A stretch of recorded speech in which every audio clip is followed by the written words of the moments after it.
She looked effortless in that TikTok video, moving with the confidence of an ordinary teenage girl, laughing, posing, kicking her legs up inside a public restroom as if nothing in the world could touch her. But that image was a lie. Behind the filters and the carefree smile was a 23-year-old woman pretending to be someone she was not. She didn't just fool viewers online. She manipulated parents, misled young males, and used carefully rehearsed behavior to gain trust.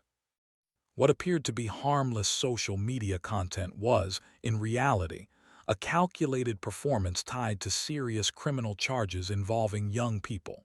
And when she finally stood in court, the music stopped for good. This is the disturbing case of a TikToker who believed she could pass as a 14-year-old to hide a carefully engineered scheme, a deception so deliberate that social media became her personal hunting ground. And when the judge finally saw through the act, the courtroom moment was chilling.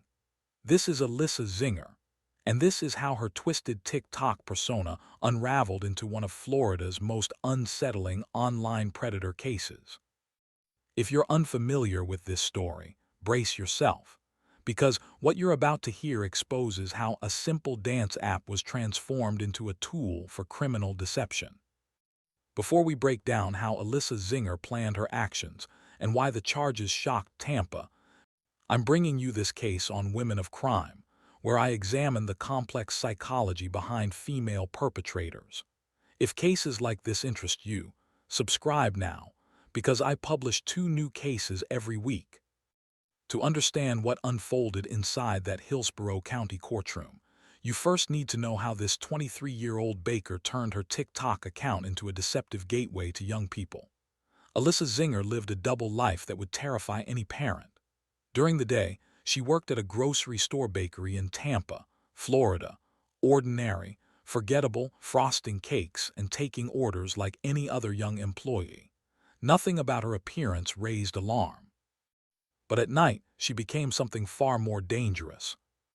Using only a smartphone and social media apps, Alyssa constructed an elaborate teenage identity designed to gain illegal access to young people. Her preparation was meticulous. She studied how teenagers talked, how they typed, what slang they used, and how they interacted online. She mirrored their interests, copied their behavior, and perfected a digital mask convincing enough to fool not only her targets but their families as well. Once the disguise was complete, she began searching. Her platform of choice was TikTok, a space where millions of young users scroll endlessly every day. But Alyssa wasn't there for dances or entertainment. She was there to identify targets for criminal activity.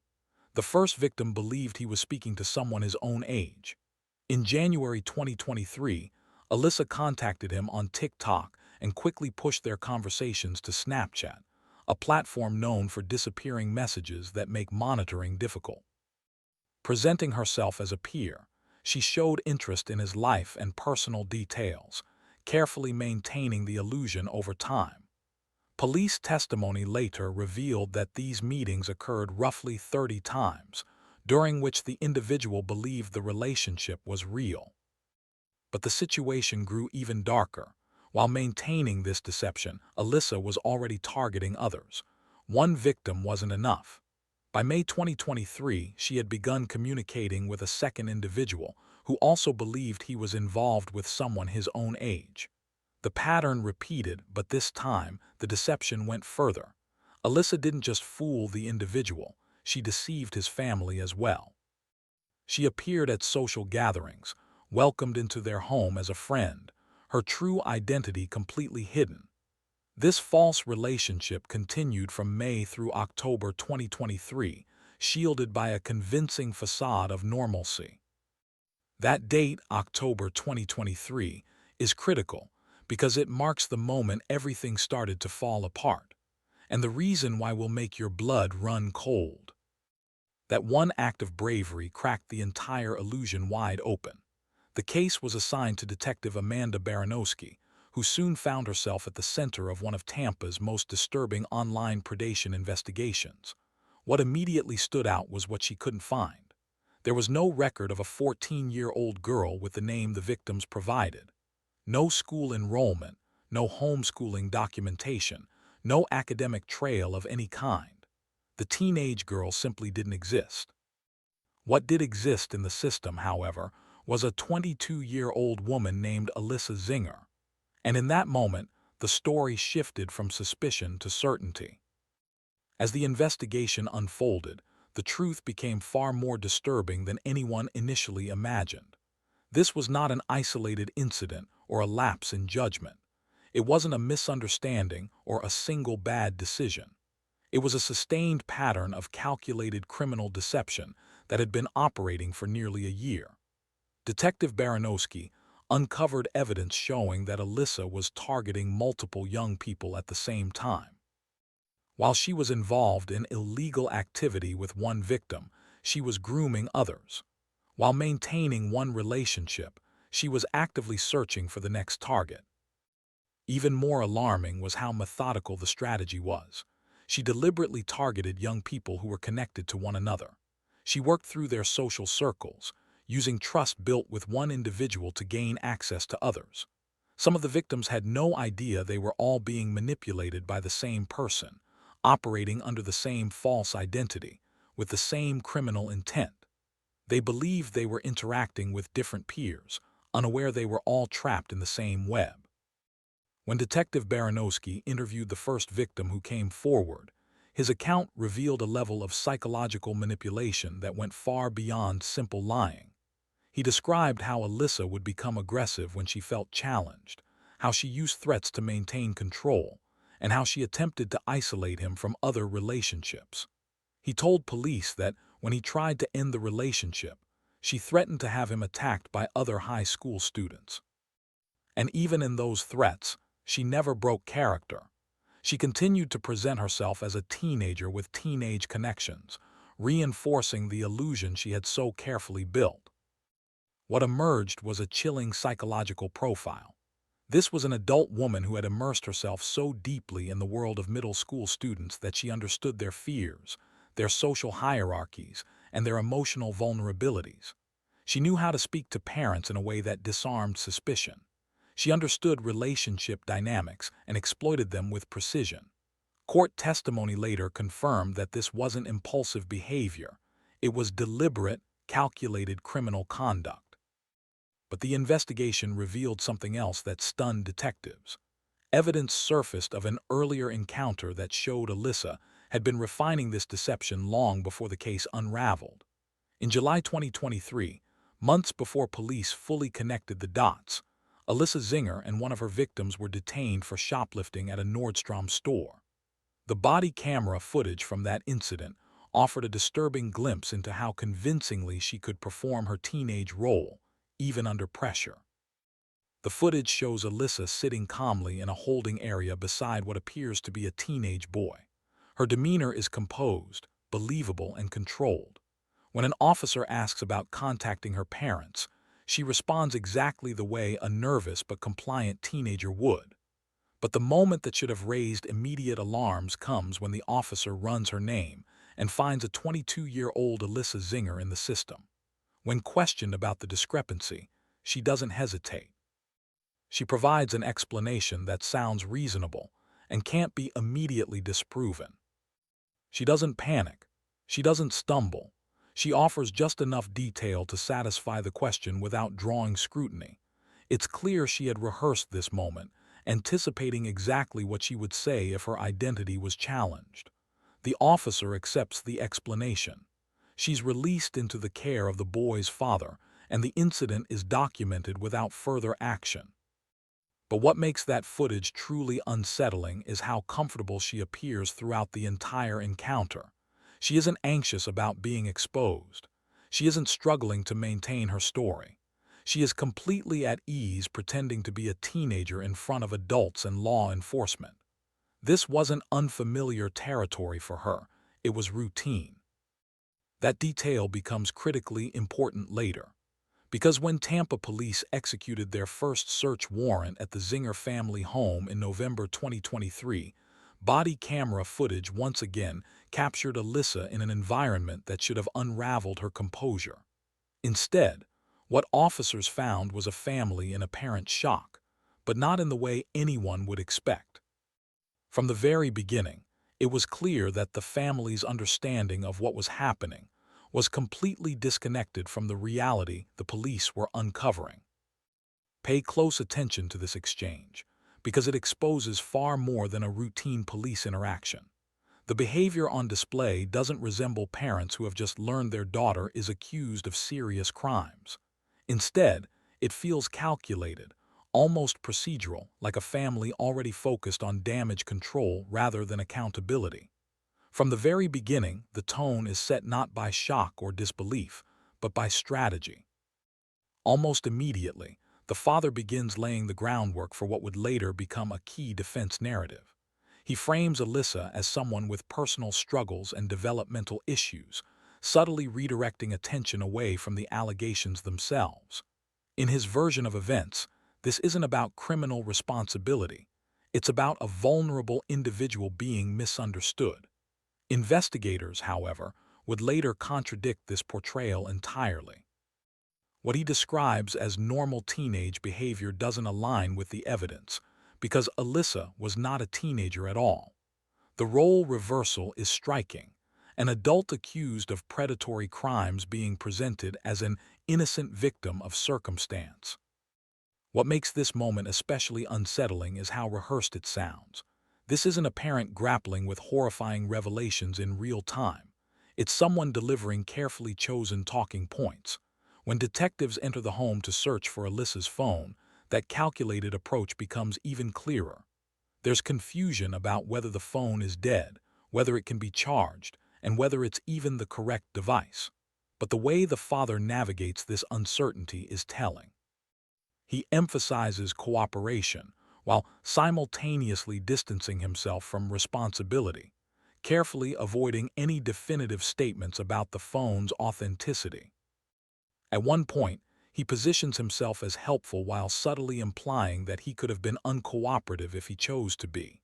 That distinction matters, because investigators would later confirm that the phone handed over during this search was not Alyssa's actual device. It belonged to her mother, hadn't been used for years, and never contained social media apps. When questioned later, the family claimed Alyssa's real phone had been lost. But the body camera footage from this first search suggests otherwise. The phone switch appears intentional, not accidental, and that detail becomes critical when you understand just how far this family was willing to go to shield Alyssa from consequences. During the same search, another moment exposes the psychological framework the family was operating within. The father becomes emotional and speaks about the arrest as if it brought positive change to their household. That statement is revealing. They weren't viewing this as a reckoning for serious criminal acts. They were reframing it as an unfortunate situation that required protection, not accountability. The charges themselves seemed secondary to preserving Alyssa's image. Perhaps the most disturbing aspect of the footage, however, isn't what the parents say, it's what Alyssa doesn't say. She remains largely silent, allowing her parents to explain, deflect, and rationalize on her behalf. She appears comfortable letting others manage the fallout of her actions. That silence isn't remorseful. It's passive, confident, and telling. When police returned in January 2024 to execute a second search warrant, this time to photograph Alyssa's bedroom, the family had months to process the situation. Yet nothing had changed. The body camera footage shows the same mindset, the same minimization. Even while facing serious charges, Alyssa's primary concern wasn't the victims or the investigation. It was her privacy and reputation. There was no visible recognition of the harm caused, no indication she grasped the severity of what she'd done. Later in the footage, a comment she makes further exposes how she views herself in this situation. In her mind, she isn't a dangerous criminal. She's someone caught in an embarrassing ordeal and being treated unfairly. That self-perception would follow her into court and ultimately work against her. At one point, while officers are in another part of the house, Alyssa and her mother discuss the situation in a way that reveals their belief that being good people who support law enforcement should somehow soften the outcome. This appeal to respectability reflects a deep misunderstanding of how justice works. Social standing doesn't erase evidence. That belief would become a liability in court. It suggested not only a lack of accountability, but a failure to comprehend the seriousness of the charges or the strength of the case against Alyssa. The final and most revealing body camera moment came from a conversation captured when the family didn't realize they were still being recorded, a glimpse into what they said when they thought no one was listening. By the time Alyssa appeared in court for her bond hearing in April 2024, the contrast between her composed, dismissive behavior at home and her courtroom demeanor was impossible to ignore. Judge Laura Ward presided over the hearing, and her remarks would become some of the most widely quoted statements in the entire case. After months of deception and manipulation, the judge cut through the noise with a simple truth. Alyssa Zinger was an adult who knowingly deceived young people. But the hearing revealed something even more alarming. Prosecutors argued that Alyssa's parents didn't just defend her, they actively helped conceal her crimes. Evidence was presented showing that the phone handed over during the first search warrant wasn't a mistake. It was, according to prosecutors, a deliberate attempt to obstruct the investigation. Judge Ward addressed this directly as body camera footage was played in court, showing the exact moment Alyssa's father handed over the device he claimed was hers. And in that moment, the protective wall the family had built around her finally began to collapse. Judge Ward's reasoning went far deeper than concerns about whether Alyssa might reoffend. Her remarks made it clear that she was deeply unsettled by Alyssa's apparent failure to grasp the gravity of her actions. It wasn't just the risk she posed to others. It was the absence of accountability. The judge repeatedly referenced Alyssa's inability to recognize what she had done wrong, signaling that this lack of understanding weighed heavily in the court's decision. The bond hearing also featured critical testimony from Detective Amanda Baranowski, who outlined aspects of the investigation that had not been publicly disclosed before. Detective Baranowski explained that evidence showed Alyssa engaging in illegal encounters on multiple occasions, sometimes just days after first contacting victims. This testimony directly undermined the defense's argument that Alyssa lacked the mental capacity to understand her actions. The speed and consistency with which she escalated these interactions pointed instead to deliberate, calculated behavior. Detective Baranowski further testified about digital evidence recovered during the investigation, including text messages and videos in which Alyssa repeatedly claimed to be a teenager while simultaneously displaying adult-level awareness, planning, and manipulation. According to the detective, when Alyssa was confronted about distributing prohibited material, she did not express remorse or acknowledge the harm inflicted on others. Her focus remained fixed on how the situation affected her personally. This absence of empathy became a recurring theme throughout the proceedings and played a significant role in shaping the judge's view on bond. The hearing also revealed that the investigation was far from complete. Detective Baranowski stated that authorities were still working to identify all potential victims and believed there could be additional individuals who had not yet come forward. Given the established pattern of behavior, the possibility of more victims raised serious concerns.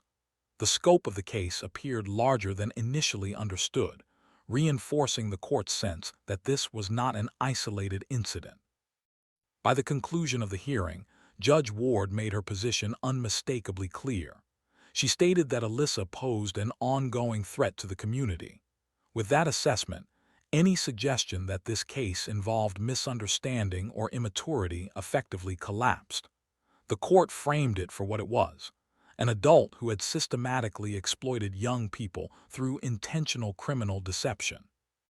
Judge Ward also addressed the involvement of Alyssa's family, though she stopped short of announcing charges against her parents.